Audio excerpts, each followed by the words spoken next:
Haleluya, haleluya. Shalom. Bisa lebih semangat lagi. Shalom. Siapa yang percaya mujizat masih terjadi boleh lambaikan tangan. Kita boleh berikan sorak-sorai buat kemuliaan nama Tuhan. Haleluya. Saya kalau teringat kebaikan Tuhan selalu gak tahan Bapak Ibu Saudara. Tuhan begitu baik dalam hidup kita. Amin. Dia Allah yang setia. Kalau dia Allah yang setia, jangan pernah tinggalkan Allah kita. Amin. Haleluya. Satu hal yang saya mau sampaikan, kalau dunia meninggalkan kita, tapi Tuhan tidak meninggalkan kita. Amin.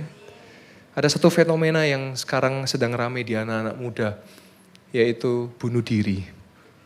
Saya mau katakan, kalau ada anak-anak muda yang berkata, saya mau bunuh diri, biasanya pasti nggak jadi bunuh diri. Karena orang kalau mau bunuh diri, pasti langsung naik ke lantai 10, langsung lompat dan tiba-tiba nggak ada. Saya nggak nyangka kok dia bisa bunuh diri. Saya pikir anaknya itu baik-baik saja, itu.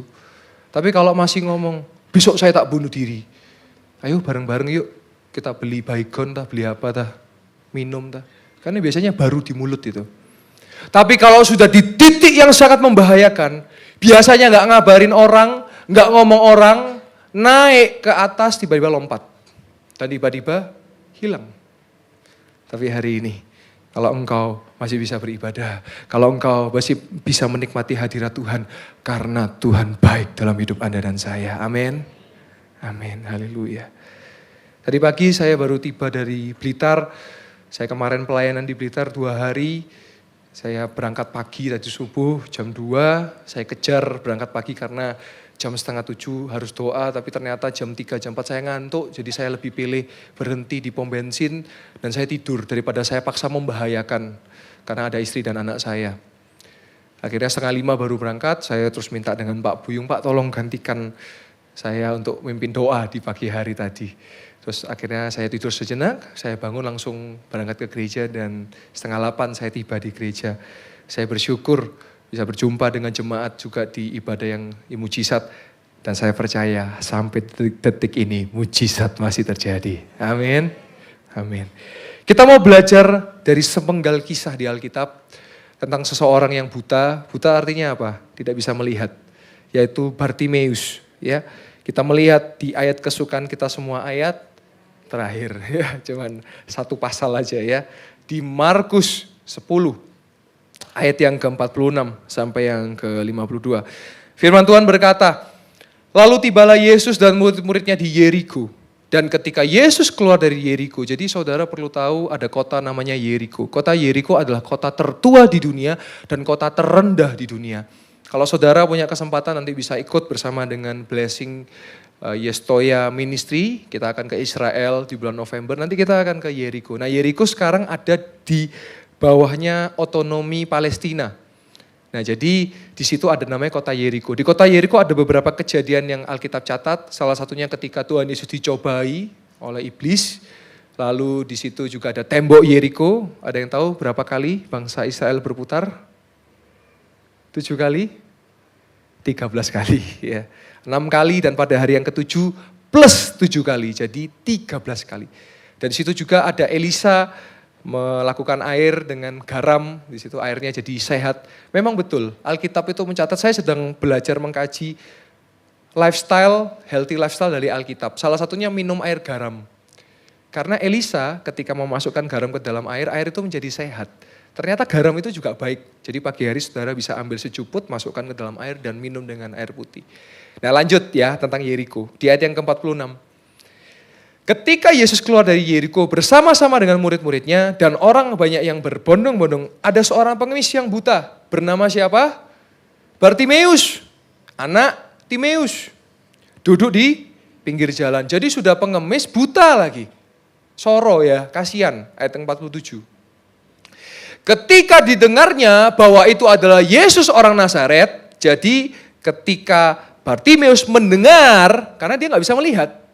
Ada Yesus orang Nazaret. Nah kita perlu tahu, dari kata Nazaret, makanya kita disebut itu apa? Nasrani.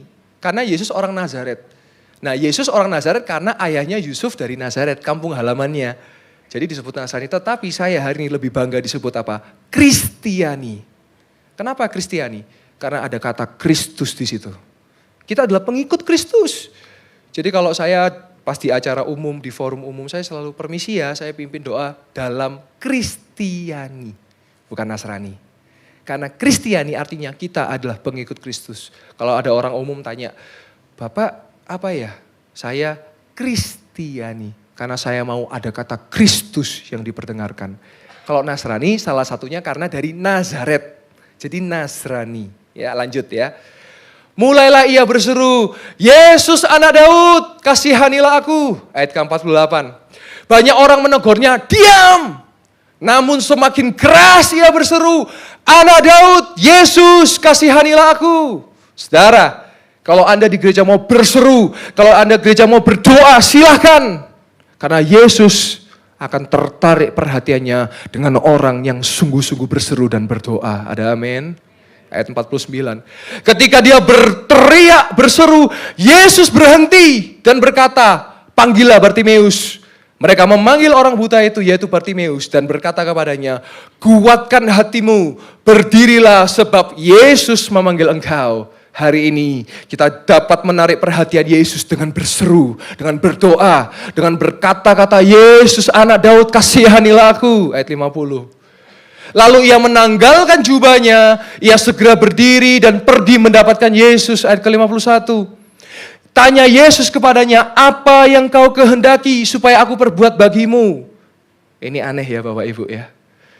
Kenapa? Sudah tahu Bartimeus buta, tapi Yesus masih tanya, apa yang perlu aku lakukan buat kamu? Kita gak pernah tahu isi hati orang. Bisa saja Bartimeus buta, dia katakan, aku minta bojo Tuhan. Loh, siapa sih yang tahu? Misalnya, apa yang aku perbuat bagimu? Bisa saja Bartimeus berkata, aku minta sebongkah emas Tuhan. Loh, bisa saja, kita gak tahu. Kita gak mengerti, tetapi Yesus selalu detail. Apa yang bisa aku perbuat bagimu? Kita lihat ayatnya. Dan jawab Bartimeus berkata apa? Rabuni, supaya aku dapat melihat. Ayat 52. Lalu kata Yesus kepadanya, pergilah, imanmu telah menyelamatkan engkau. Dan pada saat itu juga melihatlah ia, lalu ia mengikuti Yesus dalam perjalanannya. Ada amin? Wow. Ketika Anda mengalami mujizat daripada Tuhan, saya percaya engkau akan mengikut Yesus dalam perjalanan hidupmu. Ada amin? Kalau engkau sakit disembuhkan, saya berdoa, engkau mengalami Yesus, engkau berjumpa dengan Yesus, ikutlah Yesus dalam perjalanan hidupmu. Amin. Sekali Yesus, selamanya Yesus. Amin. Ini satu hal yang luar biasa. Kalau Yesus bertanya apa yang bisa aku perbuat, jawablah dengan spesifik. Saya mau sembuh Tuhan. Jangan ngambang. Suka-sukamu Tuhan. Gak disembuhkan, ngomel. Betul apa betul? Ketika Yesus bertanya, engkau jawab, Rabuni, supaya aku dapat melihat.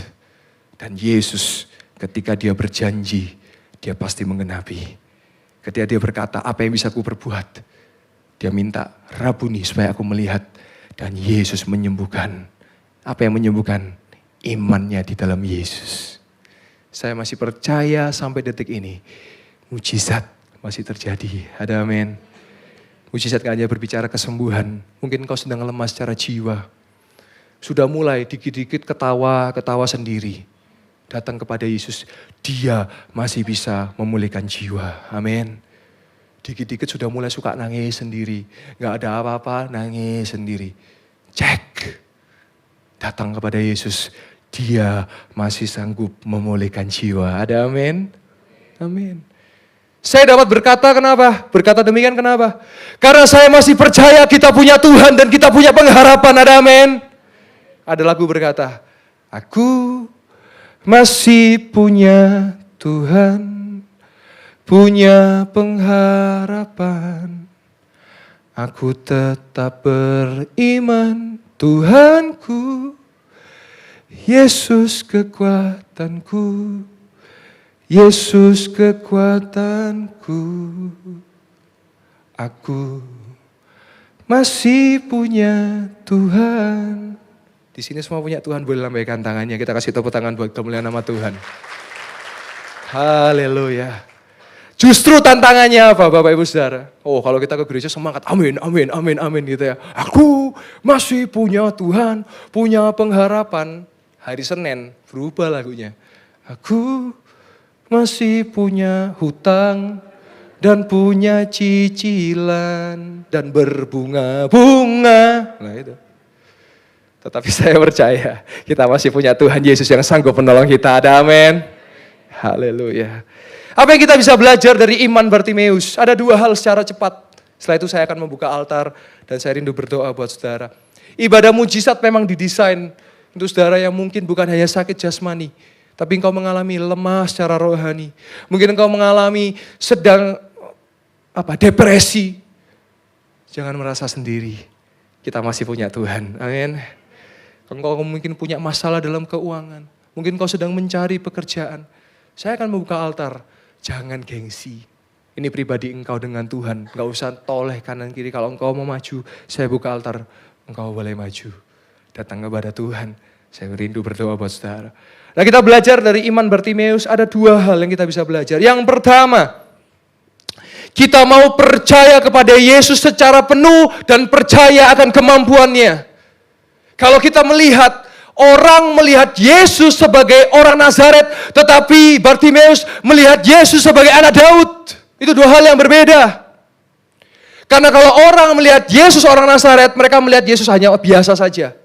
Tetapi Bartimeus tahu kalau Yesus adalah anak Daud karena dicatat dalam Alkitab, Mesias, Juru Selamat akan datang dari keturunan Daud. Dan dia tahu Yesus sudah datang. Yesus, dia adalah Juru Selamat. Dia adalah Mesias, Yesus Kristus yang dipilih, yang diurapi untuk menebus dosa manusia. Jadi ketika dia mengatakan Yesus anak Daud, dia punya iman kalau dia tahu Yesus adalah Tuhan dan Yesus adalah Juru Selamat. Sedangkan orang lain menganggap Yesus cuma orang Nazaret.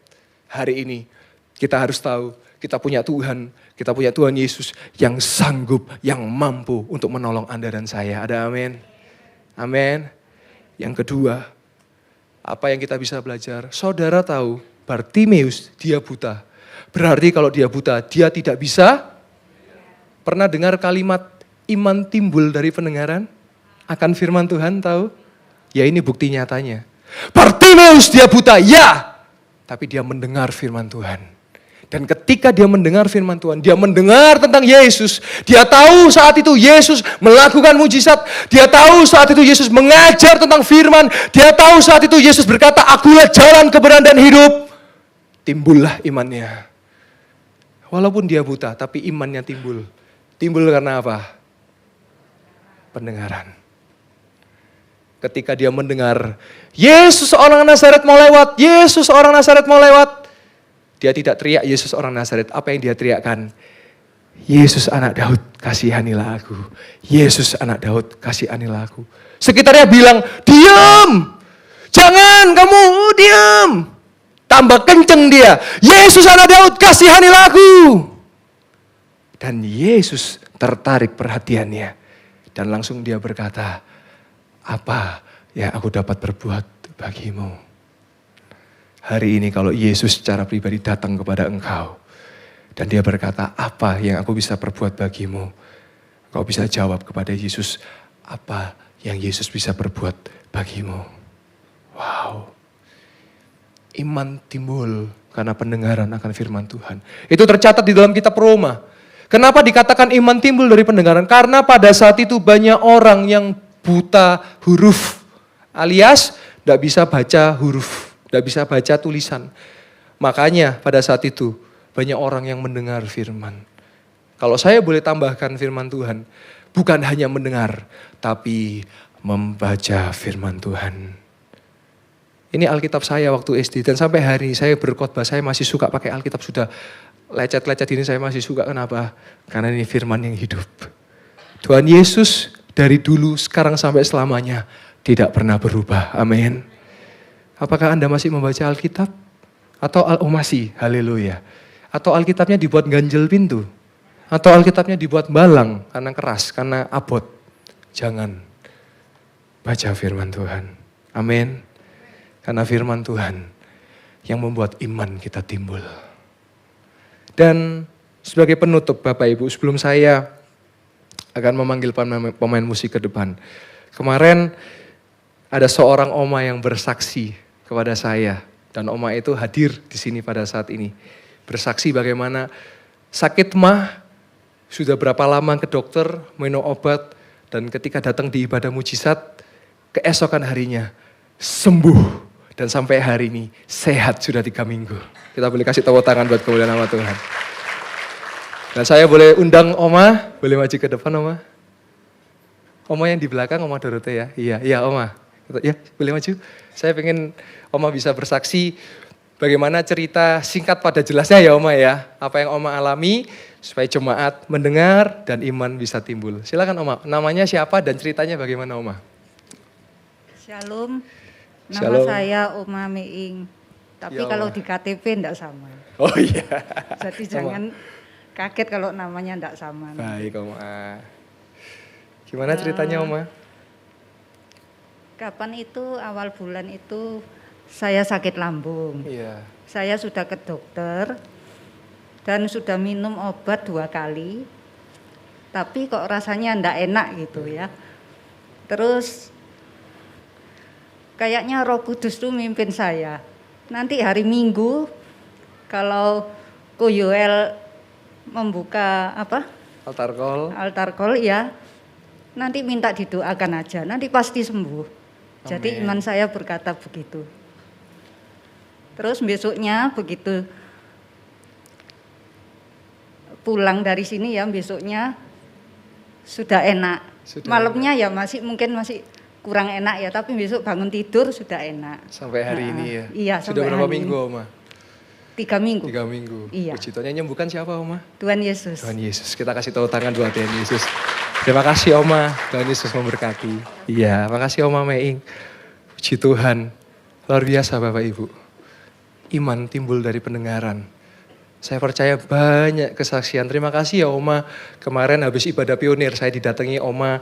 Oma bilang, "Oh Yoel, saya mau bersaksi karena enggak bisa lewat WA." Enggak apa-apa Oma. Kejadiannya sudah 3 minggu yang lalu. Saya ikut terharu, Oma terharu, saya terharu. Saya cuma berkata, Tuhan saya cuma alat. Tapi Tuhan Yesus penyembuh. Dia dokter segala dokter, tabib segala tabib. Pada amin. Jangan ya boleh kasih tepuk tangan buat kemuliaan nama Tuhan. Haleluya. Jangan kultuskan saya cuma hamba Tuhan, saya cuma alat. Saya cuma dulus, budaknya Tuhan. Tapi datang kepada Tuhan. Dan hari ini kalau engkau disembuhkan, ikutlah Yesus dalam perjalanannya. Amin. Saya boleh undang pemain musik, boleh maju ke depan. Saya percaya Bapak Ibu, mujizat masih terjadi. Bagi setiap orang yang percaya. Jadilah sesuai dengan imanmu. Amin. Saya setelah ini akan membuka altar. Anda boleh maju ke depan, siapapun Anda, jangan gengsi. Kalau sedang sakit, letakkan pada bagian yang sakit. Kalau sedang lemah secara rohani, secara jiwa, letakkan tangan kiri di dada dan boleh angkat tangan. Saya percaya Tuhan bisa menyembuhkan lewat banyak cara. Bisa melalui doa, bisa Tuhan secara langsung, juga bisa melalui dokter, obat-obatan. Semua caranya Tuhan. Tidak ada yang mustahil bagi Tuhan dan bagi orang percaya. Amin. Amin. Haleluya. Mari saya undang jemaat Tuhan boleh bangkit berdiri.